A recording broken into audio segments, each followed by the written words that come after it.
Já faz um tempo, né? Que em um dos momentos onde nós sentamos à mesa, o pastor brincou e disse assim: domingo vai pregar, dá certo? Ou foi uma reunião? Não lembro direito. Aí eu disse: tem o texto. Tem o texto.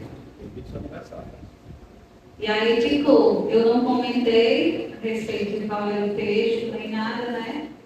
E aí, umas 2 semanas aí, para trás, ele disse que eu ia pregar, né?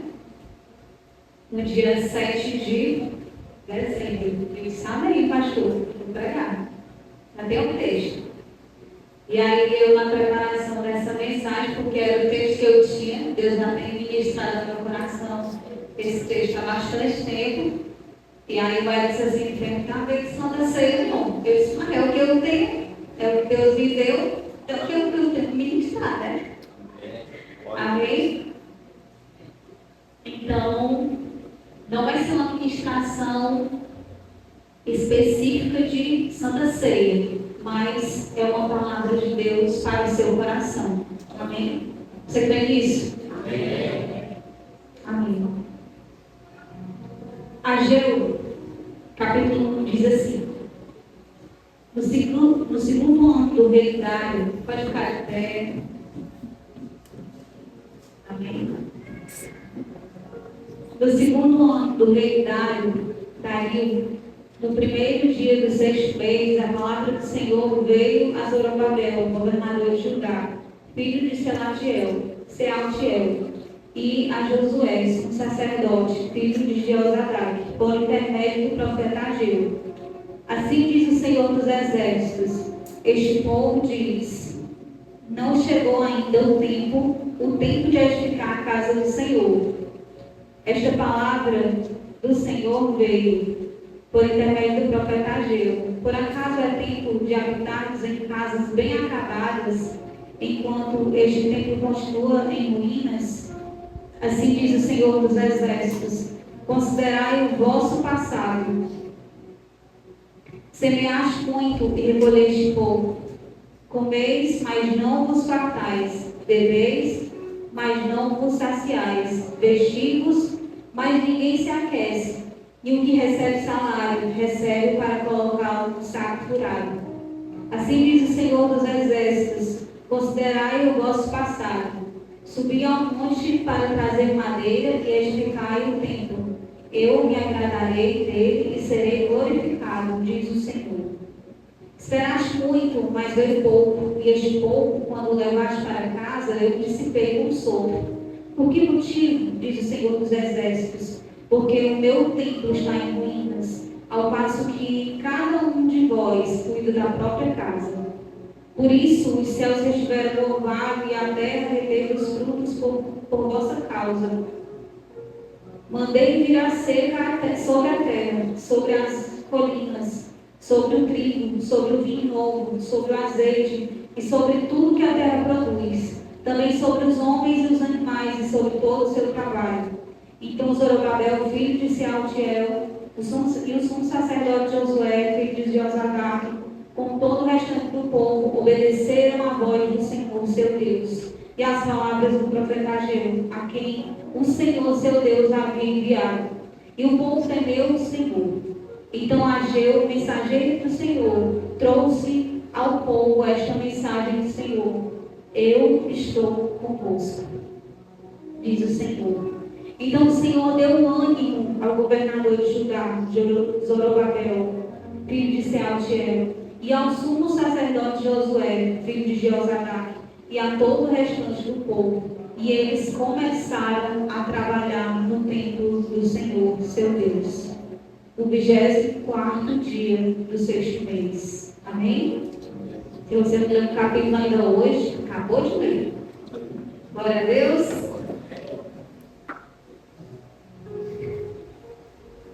E o tema dessa mensagem é reposicionando o coração para reconstruir.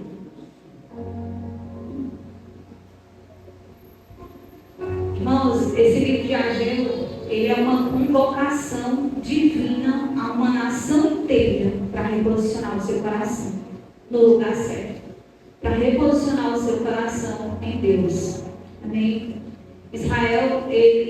no contexto aqui, ele voltou do exílio com o propósito de reconstruir o templo, mas diante das dificuldades, o coração dele se distanciou desse propósito. E eles deixaram a reconstrução para depois. Que deveria ser a prioridade do povo, ficou para um segundo plano. Né? O que era urgente se tornou para eles adiado. Né? E o altar do Senhor, ele ficou abandonado ali cerca de 16 anos. Por 16 anos o povo se esqueceu da casa do Senhor. Por 16 anos, a missão de reconstruir o templo do Senhor, ela ficou adormecida. Por 16 anos, o povo se voltou para a sua casa e deixou a casa do Senhor em ruínas. E aí, irmãos, Deus ele levanta aqui esse profeta Ageu. Ele foi o primeiro profeta a profetizar, apesar de ser redundante aqui, né? Após o retorno do povo do cativeiro. Depois de um longo tempo de silêncio, esse homem ele se levanta. E é interessante, eu achei super interessante isso. Eu gosto dos contextos, né, de entender os contextos.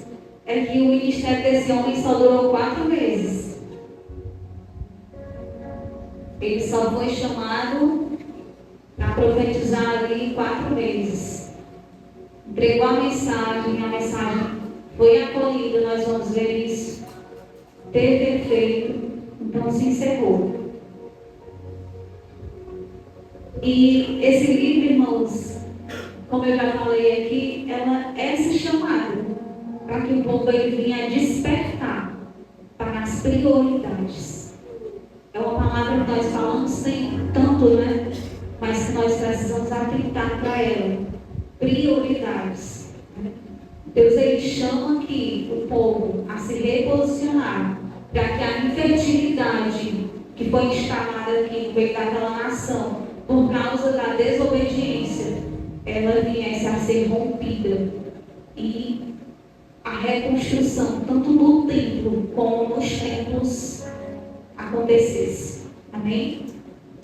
Esse livro aqui, essa história ela acontece por volta do ano de 520 antes de Cristo, né? Como a gente leu aqui no versículo, no reinado de Dario. E, como eu já falei também, o povo retorna no cativeiro. E aí você vai ver bem essa história melhor explicada no livro de Esdras. Esdras, ele, no capítulo 3 de Esdras, ele fala como o povo ele começou a reconstrução em Mara. Lá no capítulo 3, no versículo 1, no finalzinho do versículo, ele diz que o povo ele começou a reconstruir a reconstrução como um só homem. E eu achei isso muito tremendo. Mas no capítulo 4 de Esdras, irmãos, ele vai começar a apresentar ali as oposições que se levantaram. O povo samaritano ali que se achegar ao povo de Israel e fazer a aliança ali para reconstruir junto com eles. E como eles tinham entendimento, eles não, essa missão não é de vocês não, é nossa. Nós somos o povo do Senhor e nós vamos reconstruir o templo. Então eles começaram ali a espalhar boatos que chegaram até o rei. E esse rei ele embargou a obra. A obra não pôde continuar. E essa foi uma das razões para a obra parar. Mas, irmãos, é interessante a gente pensar sobre isso, porque o povo ele desistiu fácil. Diante das oposições ali, eles não tentaram lutar. Eles simplesmente decidiram se voltar para as suas casas e reconstruir as suas casas. Enquanto a casa do Senhor ela permanecia em ruínas. Então, nós percebemos que ao longo desse capítulo aqui, você leu comigo e você viu que começou ali Deus trazer um cenário de infertilidade para aquela nação. Deus começou a trazer desconforto para essa nação. Para que, tanto no cenário econômico, pronto na colheita deles, nas chuvas, o solo já não produzia mais. Exatamente tudo que o cercava começou a se tornar desconfortável para eles. E é coincidente, né, que nós começamos a olhar agora aqui para esse texto e ver como Deus usa Ageu aqui para alinhar o coração do povo, para que a partir do reposicionamento do coração do povo se iniciasse uma reconstrução física, do tempo físico. Você entende aí? O pastor usa as mesmas palavras que ele ia usar, né? O Senhor queria reconstruir o coração do povo para que o povo pudesse reconstruir o seu templo.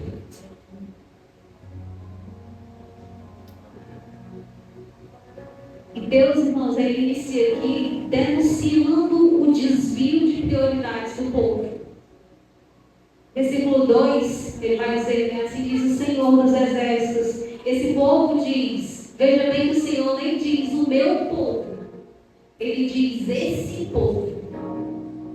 Para você ver como Deus ele estava desagradado desse povo. Ele não diz o meu povo, ele diz esse povo. E ele diz, esse povo diz, não chegou ainda o tempo de edificar a casa do Senhor. Percebem, irmãos, como as prioridades do povo estavam invertidas. Eles tinham casas confortáveis. Aqui no versículo 3, versículo 4 diz assim, ó, por acaso é tempo de habitarmos em casas bem acabadas? Em algumas versões diz apaneladas, em outras de fino acabamento, enquanto este templo continua em ruínas. É interessante, irmãos, porque não havia aqui uma falta de recurso. Que Deus denunciava aqui não era a falta de recurso que o povo estava sentindo, né? O Senhor denunciava aqui o fato de haver um desajuste espiritual no meio do seu povo. Era isso que o Senhor estava denunciando. Que havia um desajuste espiritual no meio do povo. O povo ele não estava com pecado, em pecado moral, mas eles experimentavam ali um desalinhamento. O povo, irmãos, eles sequer entendiam o que o Senhor estava querendo dizer. Porque, veja bem, o povo, né? Eles diziam, não vai ter que edificar, não, a casa do Senhor. Porque se levantou o rei para embargar a obra. Esses aí vieram querer fazer aliança com a gente não quis, e eles também já foram criar problema.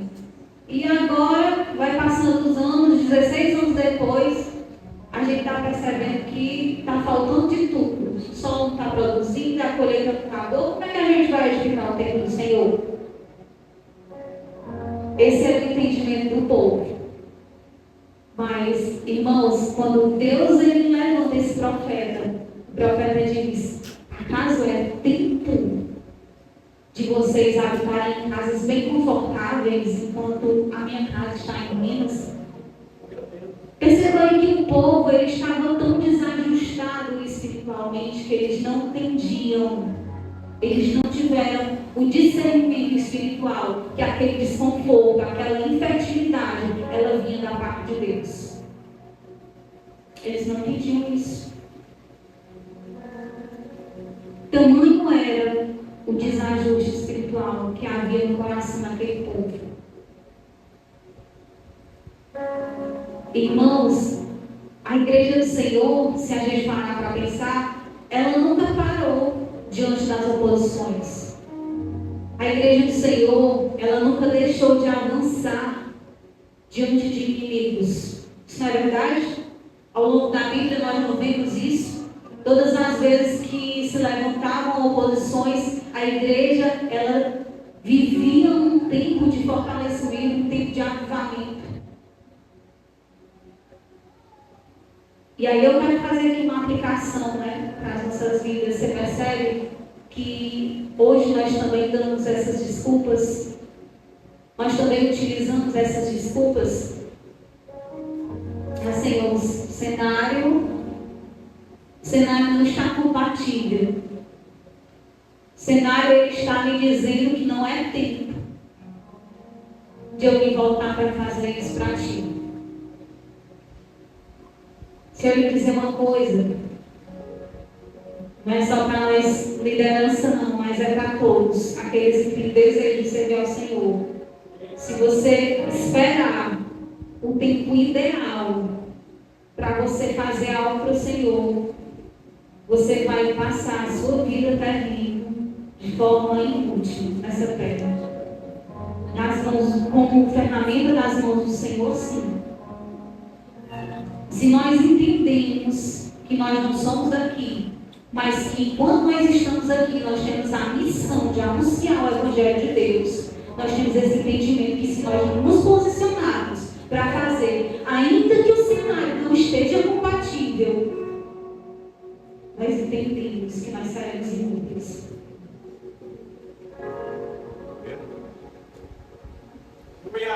Por isso que ele está na guerra, se levante.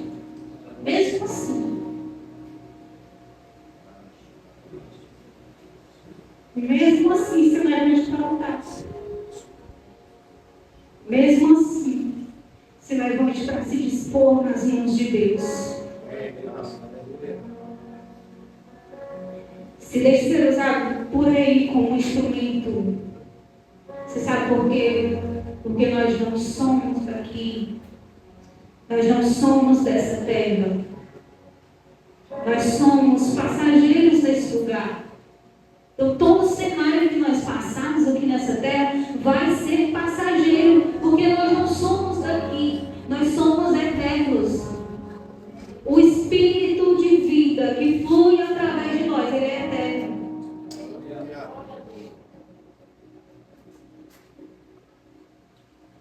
Então, toda vez que o cenário ficar difícil, não é um sinal para você parar.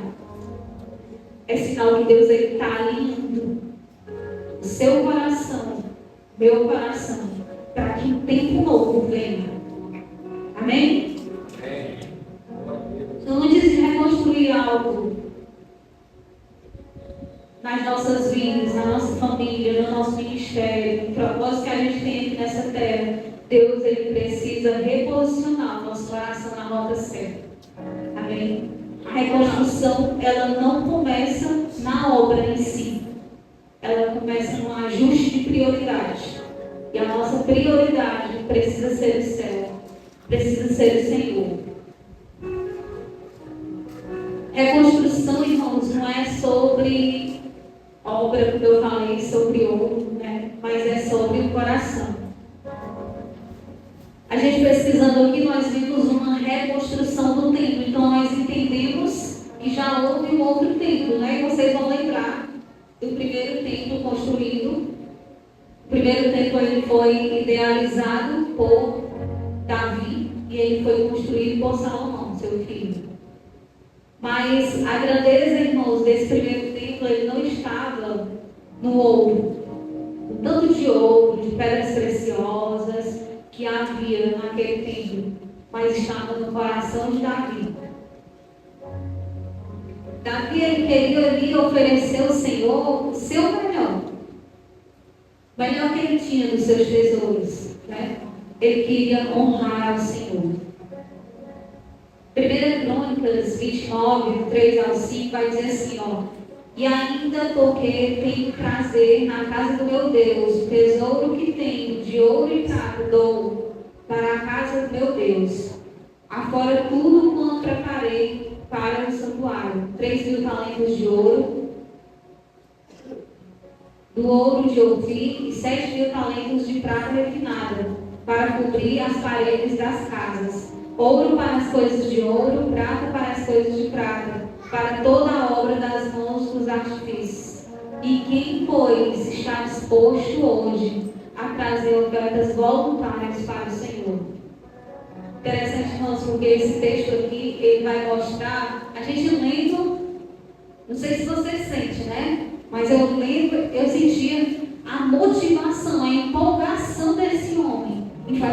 convocação para o povo. Porque havia no coração dele o desejo de construir um lugar para o Senhor, para que a presença do Senhor habitasse. Amém? Davi ele não construiu um templo. A gente sabe bem disso, quem construiu foi Salomão. Mas o coração que motivou aquela obra foi o coração de Davi. Foi a intenção do coração daquele homem. E Deus, irmãos, ele responde a corações assim. Deus ele respondeu ao coração de Davi, a motivação do coração de Davi. Quando o templo é consagrado, Deus ele manifesta a sua glória. Na primeira vez, 8, a partir do 10 vai dizer assim, e sucedeu que, saindo os sacerdotes do santuário, a nuvem encheu a casa do Senhor, e não podiam os sacerdotes permanecer em pé para ministrar por causa da nuvem, porque a glória do Senhor enchera a casa do Senhor. Amém? Você percebe a resposta de Deus? Será que a resposta de Deus ali era para aquelas paredes, porque aquelas paredes eram feitas com muito ouro, com muita prata? Não. A resposta de Deus era para a motivação do coração daquele homem, daquele povo, em adorá-lo. Amém? A glória não se manifestou ali porque havia corações alinhados. Não porque o ouro era grande. E o povo, irmãos, aqui quando a gente lê esse livro de Ageu, nós vemos que o povo, ele não tinha clareza dessa verdade. Não tinha. Deus, ele permitiu o cativeiro babilônico, né? Os babilônicos, o povo da Babilônia veio, destruiu tudo, exatamente como Deus já havia advertido o povo. 2 Reis 25, 9 ao 10 diz assim, e queimou a casa do Senhor e a casa do rei, todas as casas de Jerusalém, e toda a casa de todo grande, em algumas diz toda a casa vistosa, queimou a fogo. E todo o exército dos caldeus que estava com o chefe da guarda derrubou os muros de Jerusalém. A destruição, irmãos, ela não começou nas chamas, não. Essa destruição, ela começou na frieza do coração do povo. Porque o Senhor, ele já vinha advertindo o seu povo de que se eles não alinhassem o seu coração, um tempo de juízo viria sobre o povo. Mas, mesmo Deus levantando o profeta após outro, o povo permaneceu com o coração frio.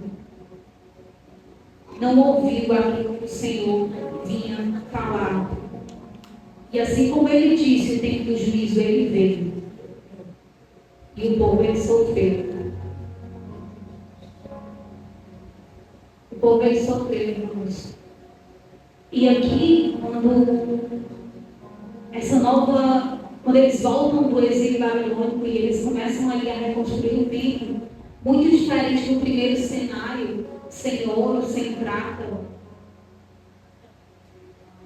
ali com os recursos bem mais restritos, a gente vê, irmãos, que o coração daqueles que eram mais velhos se entristeceu.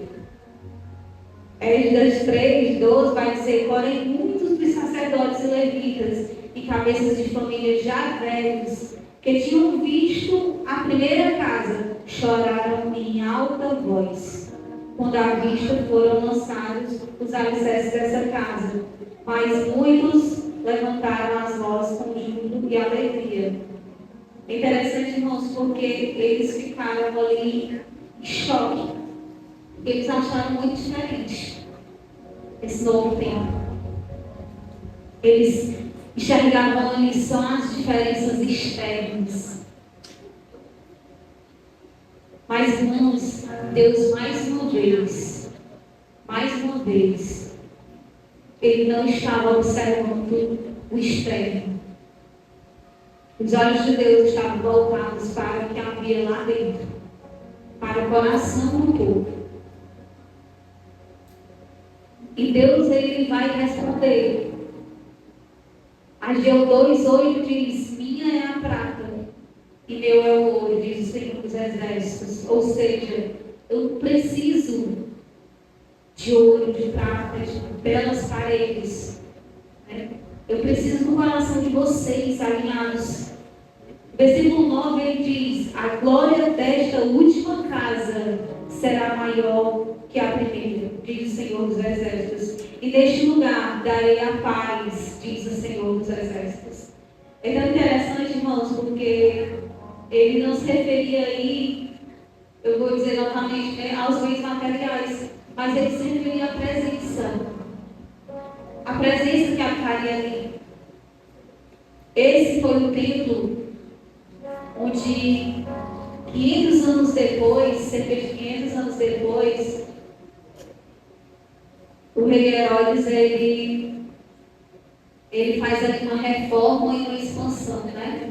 Ele reforma, expande um pouco o templo, e depois, lá em João 7,14, nós vemos que Jesus, ele ensina nesse templo.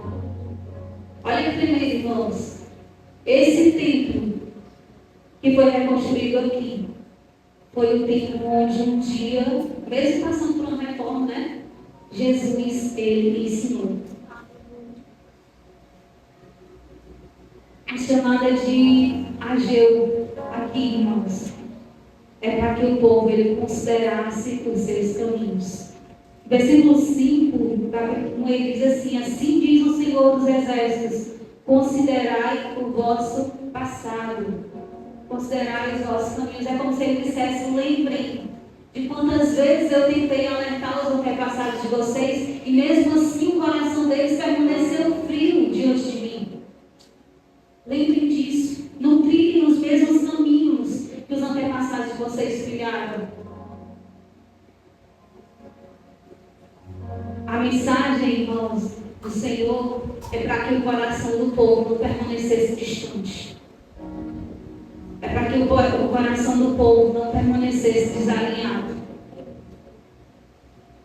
E Ageu, irmãos, a mensagem de Ageu conseguiu penetrar o coração desse povo.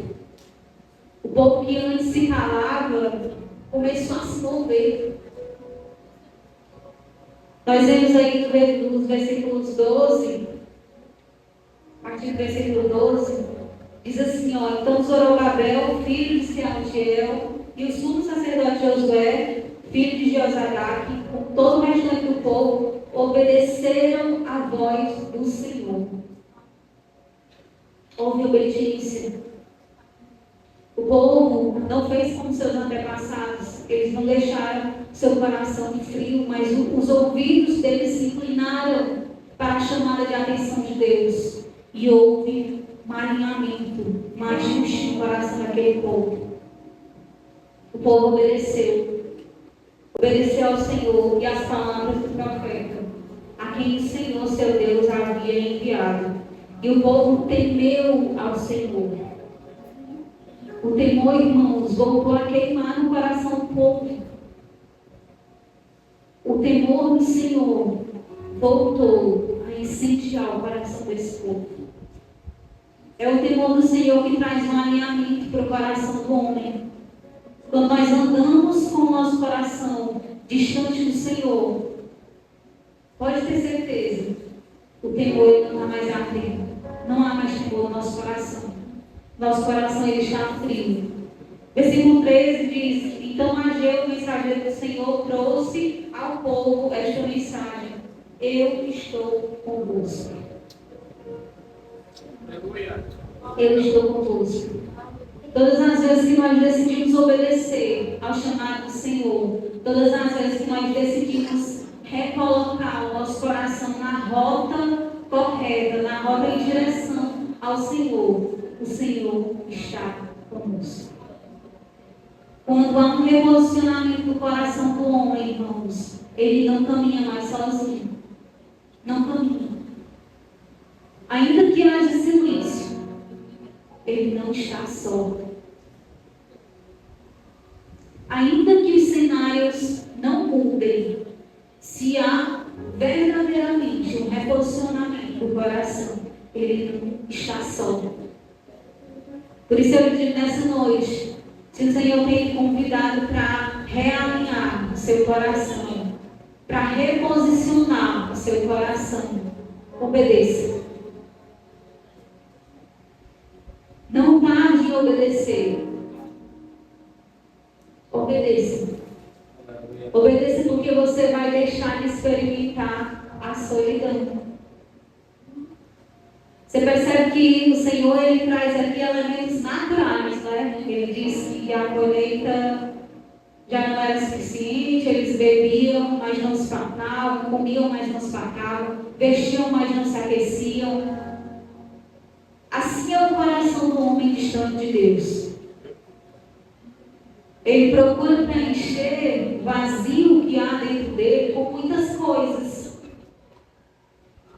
Que há em conquistas financeiras, em conquistas profissionais, que não são coisas erradas.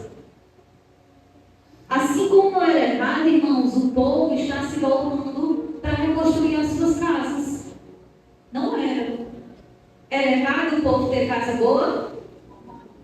Era errado, irmãos? Não era errado. Pelo amor de Deus, amém? Isso não é errado, não. O que é errado? Nós priorizarmos nós mesmos em detrimento do Senhor. Isso é errado. Porque o mandamento que o Senhor nos diz, nos deixa para nós é amar a Ele sobre todas as coisas. E ao próximo como a nós mesmos, né? Então nós amamos a Ele, nós nos amamos e amamos ao próximo.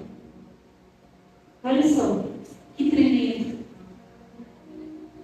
É errado a gente ter conquistas materiais, profissionais, familiares. É não, irmão, isso é bênção para a nossa vida. Deus, Ele nos deu essa terra para nós desfrutarmos.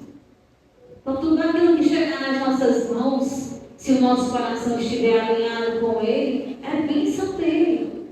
É para a gente desfrutar mesmo. Mas nós nunca podemos estar acima dele. As nossas vontades, os nossos desejos, as nossas conquistas não podem estar acima dele. Todas as vezes que nós trocarmos as prioridades, Deus vai alinhar o nosso coração. Sabe por quê? Porque nós somos preciosos para Ele. Todas as vezes que eu corrijo a minha filha, é porque eu quero que ela cresça e ela se torne uma mulher de Deus. Todas as vezes que eu corrijo ela, lá dentro da minha casa, é para que não precise uma pessoa de fora vir e corrigir ela. Todas as vezes que nós somos corrigidos por Deus, é porque Ele deseja que nós venhamos a cumprir o propósito que Ele nos criou para cumprir. Todas as vezes que Deus nos corrige no nosso secreto, é para que o inimigo não precise nos envergonhar. Amém? E Deus, Ele corrige, irmãos. Deus, Ele nos corrige.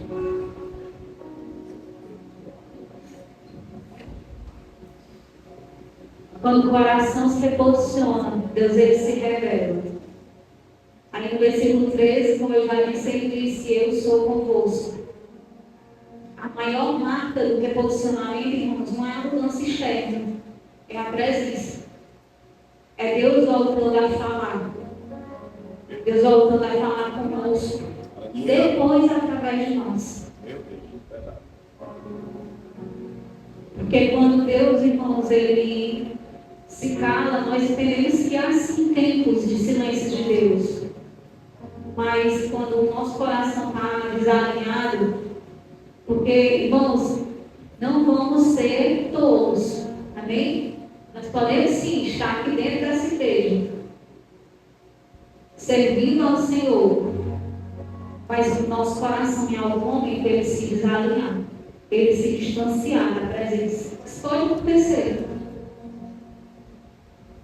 A gente conversa com a Tamires, né? Jovem, a gente precisa sempre, né? Tá repetindo as mesmas coisas, E a gente, lendo um texto E aí a gente falando da importância da vigilância. A vigilância ela não é para acontecer depois de uma queda. Ela é para acontecer antes. A gente falando da importância da vigilância. Porque quando você vê que o vigiar vem antes do horário, vigiar e orar. Acho interessante porque às vezes a gente ora, lê, mas se descuida a vigilância em algum momento. Amém?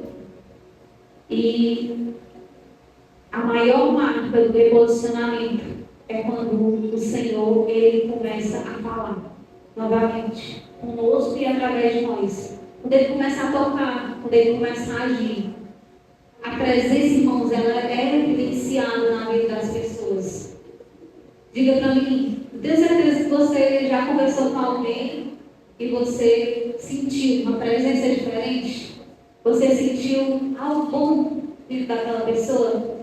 Ou alguém já conversou com você e na hora disse, tu é crente, né? Tu parece um crente. É bom ouvir isso, né? É bom, sabe por quê? Porque isso significa que nós estamos exalando um bom perfume de Cristo.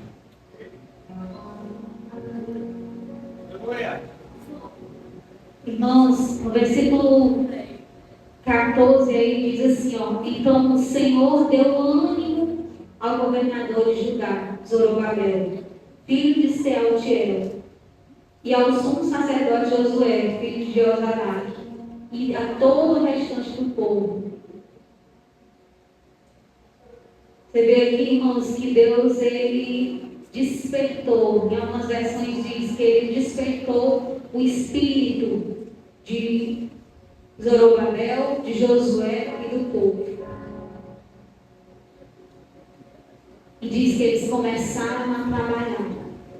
Restante do versículo, né? E eles começaram a trabalhar no templo do Senhor, nos exércitos, seu Deus. Irmãos, eu acho tão interessante porque você vê que esse ânimo ele não veio de forças humanas. Esse ânimo ele não veio de forças humanas, ele veio de Deus. No hebraico, despertou significa indica um mover interior, uma reação dele de ânimo, de coragem. É de dentro para fora. Deus ele reanimou o coração dos líderes e do povo. Deus ele reanimou. Sabe aqueles momentos, irmãos, onde você se sente sem forças? Parece que você não tem mais força para lutar? Deixa eu lhe dizer uma coisa. Não procure se reanimar em outras pessoas. Não procure. Nós podemos sim contar com os nossos irmãos, com os nossos líderes para ser auxílio, mas essa reanimação, esse despertamento, esse ânimo novo, ele vem de Deus. Antes mesmo de Deus usar pessoas para nos reanimar, para dar-lhe uma palavra que toca o nosso coração, nós precisamos correr para Ele, na direção dEle. Porque Ele, irmãos, Ele faz esse mover que é de dentro para fora. Ele traz esse ânimo novo ao nosso coração, esse renovo. É Ele que traz. Esse ânimo, Ele vem dEle.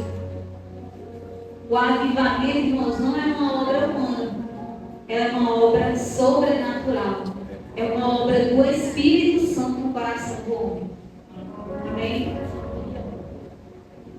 Salmos 85, versículo 6 vai dizer, né? Portanto, não tornarás a vivificar-nos, para que o teu povo se alegre em ti. Filipenses 2, 3 vai dizer, é Deus que efetua em vós tanto querer quanto realizar. É Deus, irmãos.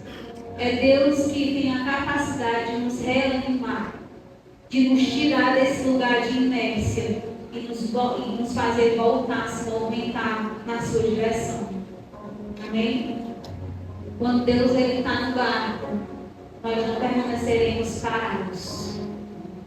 Quando Deus está no barco, nós não permaneceremos inertes. Haverá movimento. haverá movimento para que nós sigamos na direção dele novamente. Amém? Eles estavam parados por anos, por 16 anos. E de repente, irmãos, eles se levantaram para trabalhar, para reconstruir. Você percebe que num período curto, como foi o ministério desse homem, para que houvesse uma mudança de algo que estava parado há 16 anos, não pode ter sido uma ação humana, uma ação natural? Verdadeiramente foi Deus que agiu aqui, que operou. E eu já quero caminhar para o final, porque eu sou rápida, né? Amém? Eu quero terminar dizendo que Deus ele quer nos reposicionar para que nós possamos reconstruir. Deus ele quer nos reposicionar para nos reconstruir. Ageu, irmãos, ele nos mostra que o povo ele não precisava apenas reconstruir paredes. Eles precisavam reconstruir o coração deles. O coração deles havia se distanciado de Deus e precisava retornar. Primeiro, Deus ele reposicionou aqui esse povo. Depois, ele reconstruiu o templo. Ele moveu esse povo para reconstruir o templo. E isso vale para nós também. Talvez, irmãos, na nossa vida espiritual, tenha muitas coisas paradas. Talvez a nossa vida de oração ela tenha esfriado. Talvez a nossa fé, diante das lutas e das dificuldades, ela esteja enfraquecida. Talvez a nossa família, irmãos, ela esteja ferida. Ela esteja desalinhada. Talvez os nossos sonhos já deixaram de arder no nosso coração. Mas hoje é um dia em que Deus ele diz para nós: reconsiderem os seus caminhos. Lembrem de tudo aquilo que eu já fiz. Isso daqui, não são histórias, contos inventadas por pessoas, não. Essa é a história dos nossos antepassados, porque nós também somos povo de Deus. Amém?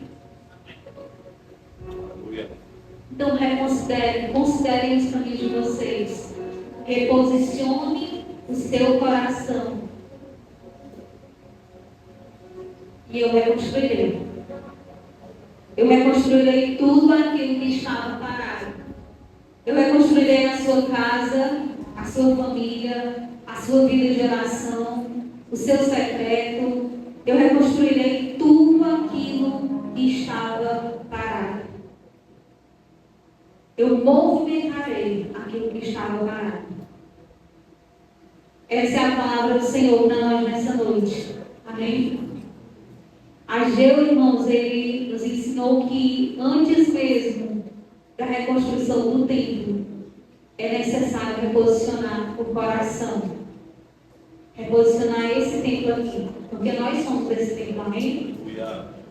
E hoje é culto de Santa Ceia. Hoje é o dia, irmãos, que nós nos assentamos à mesa. E nós faremos isso até que Ele venha para nos buscar.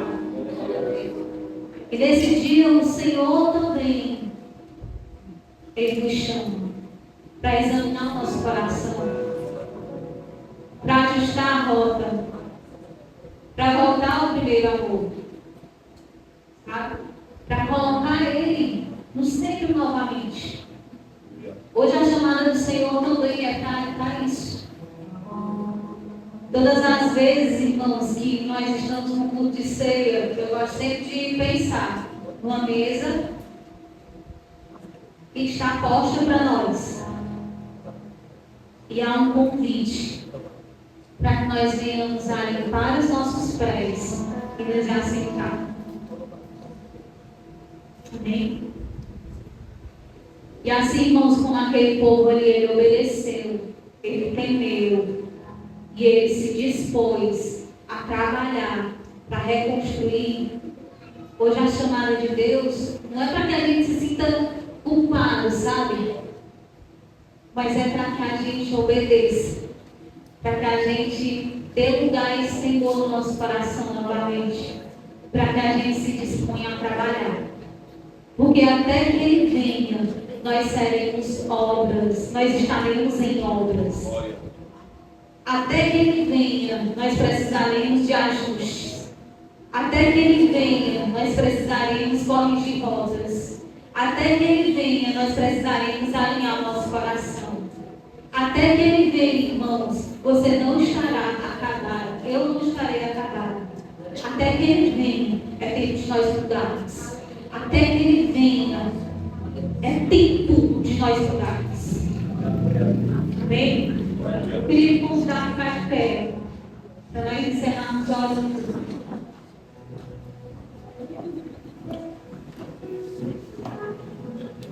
E eu entendo também que há uma guerra que não é só natural nesse lugar, nessa noite. Por isso eu quero lhe conscientizar que além de filho, você também é exército. Você é soldado. Então, se você percebe que há uma frieza no seu coração, eu quero lhe convidar nesse momento a guerrear, para que o seu coração ele se aqueça novamente no Senhor. Se você ora em línguas, ore. Ore nesse momento. Se desperte. Se leve uma noite para lutar. Você tem as armas. O Espírito Santo está contigo. Assim como o Senhor, Ele disse que Ele era com aquele povo, o Senhor também é conosco. Amém? Se levante para guerrear.